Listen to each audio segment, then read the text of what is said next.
South ఇండియాలోని అతి తక్కువ ధరలకి రత్నాలనందించే ఏకైక సంస్థ రమగారు, బియ్యానికి డబ్బులకి సంబంధం ఉందంటారు.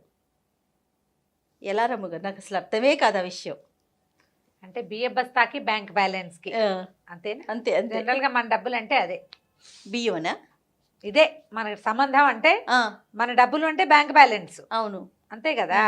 ఇప్పుడు బ్లాక్ మనీ ఉండే వాళ్ళకి బియ్య బస్తాలకి కందిపప్పుకి వాటికి ఏం ఆలోచించుకుంటారు వాళ్ళు?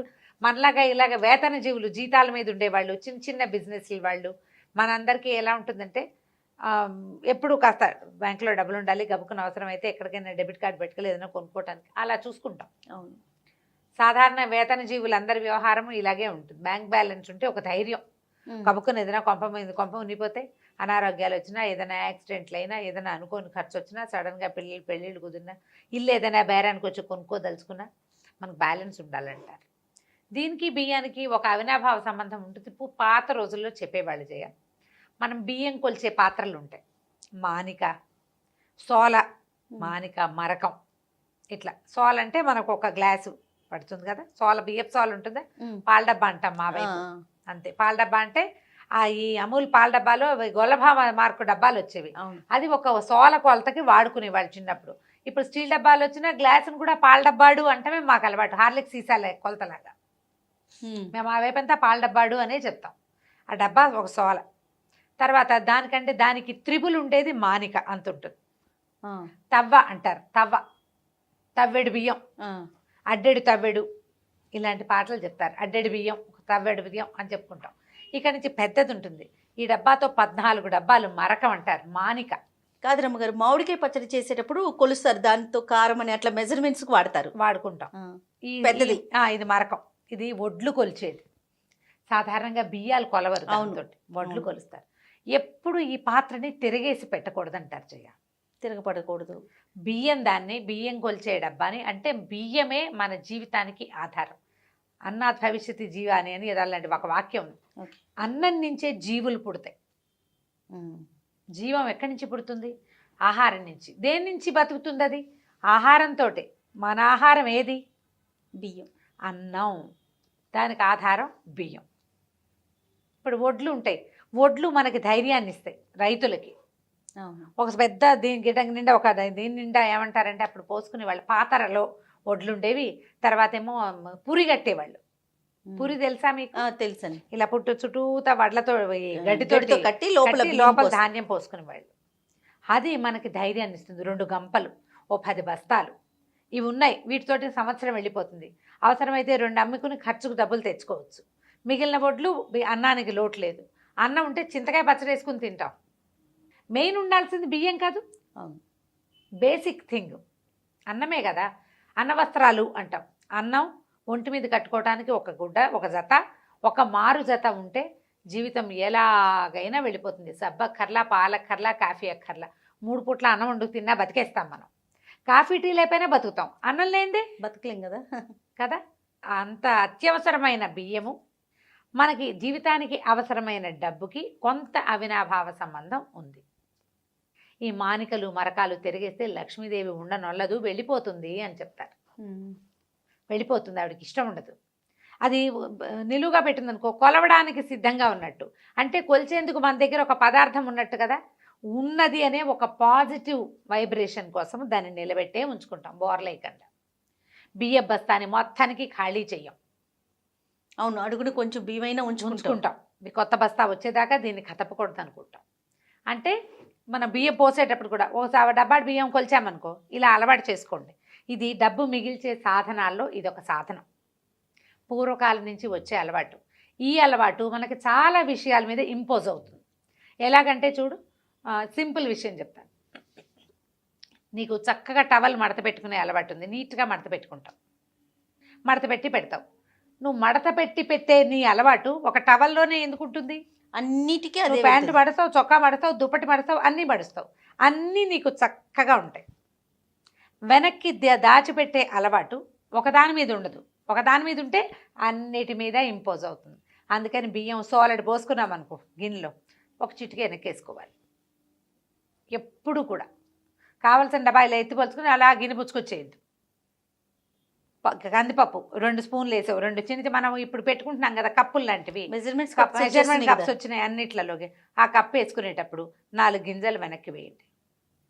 డబ్బు ఖర్చు 10,000 నువ్వు ఖర్చు పెట్టదలుచుకున్నావు, 10,000 పట్టుకెళ్ళావు బజార్కి, 9,000 ఖర్చు అయింది అనుకో, ఆ 1000 ఉంది కదా అనేది వాడేయదు, ఆ 1000 వెనక్కి వేసుకోండి, మిగిలింది 1000.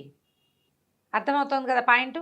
1,00,000 ఖర్చు పెట్టదలుచుకున్నాం, 10-14,000 ఉంటే 10-14 కూడా కడిగేసేయకూడదు.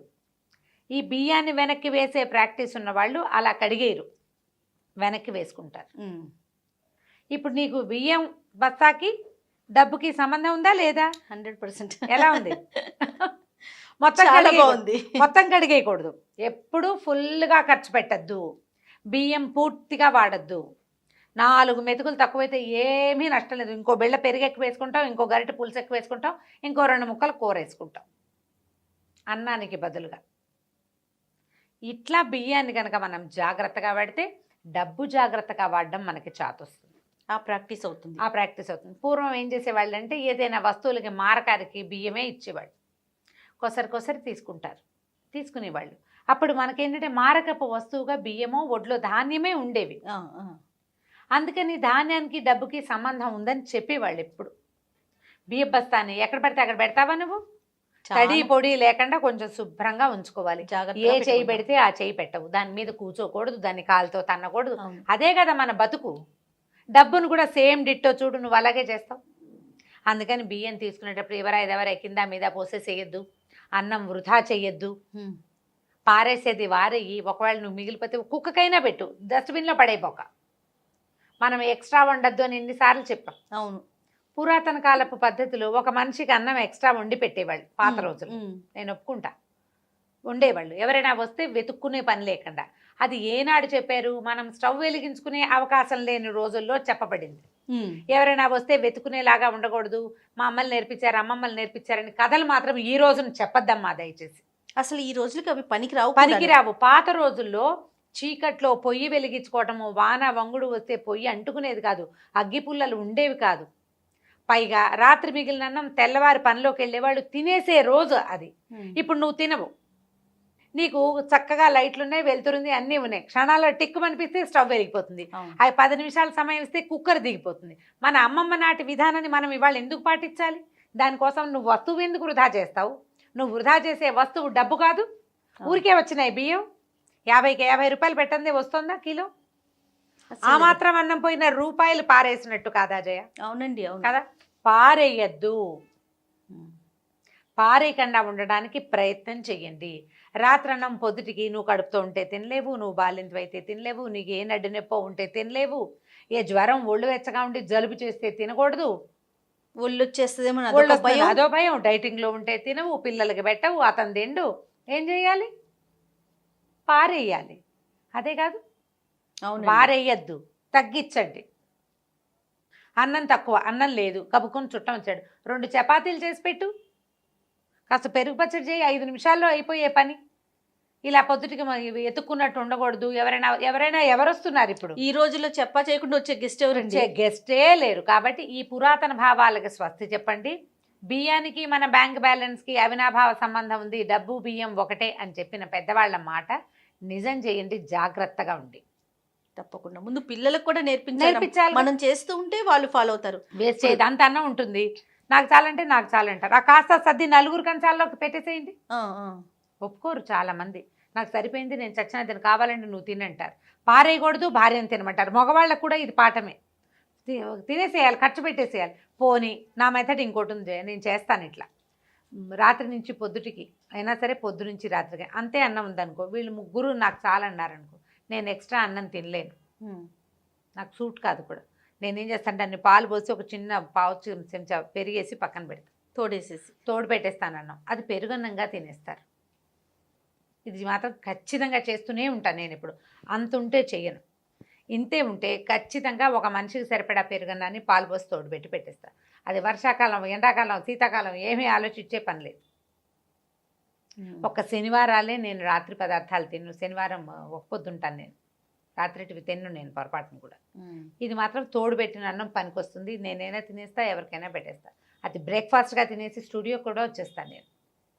స్నానం చేయకుండా తినగానే అదే పూజ పునస్కారం అయిపోయాక అందులో క్యారెట్ కూర వేసేసి ఓ ఇంత కీర ఉంటే 2 ముక్కలు అవి కూడా వేసేసి కాస్త కొత్తిమీర వేసుకుని దాన్ని ఇంత అన్నాన్ని అంత అన్నం చేసి తినేసి వచ్చేస్తాం. అన్నాన్ని వృధా చేయొద్దు. ఎందుకంటే అన్నమే మన జీవితము, మన జీవనము, దాంతోపాటు మన డబ్బు కూడా. అవునండి. బియ్యాన్ని కనుక మనం జాగ్రత్తగా చేస్తే, బియ్య బస్తాతోటి మనం కేర్ఫుల్గా ఉంటే అప్పుడు మన బ్యాంక్ బ్యాలెన్స్ కూడా దానికి తగ్గట్టుగా ఇవి ఎలా ఉంటాయంటే, జనరల్గా మనం ఒక చోట సరైంది చేస్తే ఇంకో చోట సరైంది వస్తుంది. ఎట్లా నువ్వు బొట్టు కాటిగా పెట్టుకుని అద్దంలో చూస్తే ఏం కనపడుతుంది? అందంగా లక్షణంగా కనిపిస్తుంది కదా. ఆ లక్షణం తొలిగా ముందు మన దగ్గర ఉండాలి. అది బియ్యం దగ్గర స్టార్ట్ చేయండి, ఇంట్లో వాడే వస్తువుల దగ్గర స్టార్ట్ చేయండి. అప్పుడు ఇక్కడ మనం ఏర్పరచుకునే ఒబ్బిడి, తీరు, మర్యాద, ఈ వస్తువుకి మనం ఇచ్చే గౌరవమే మన ఇంట్లో ఉండే లక్ష్మి మీదకి ఇంపోజ్ అవుతుంది. ఈ రకంగా మన బియ్య బస్తాకి బ్యాంక్ బ్యాలెన్స్కి అవినాభావ సంబంధం ఉంటుంది. ఖచ్చితంగా ఉంది రమ్మగారు మీరు చెప్పిన దాన్ని బట్టి.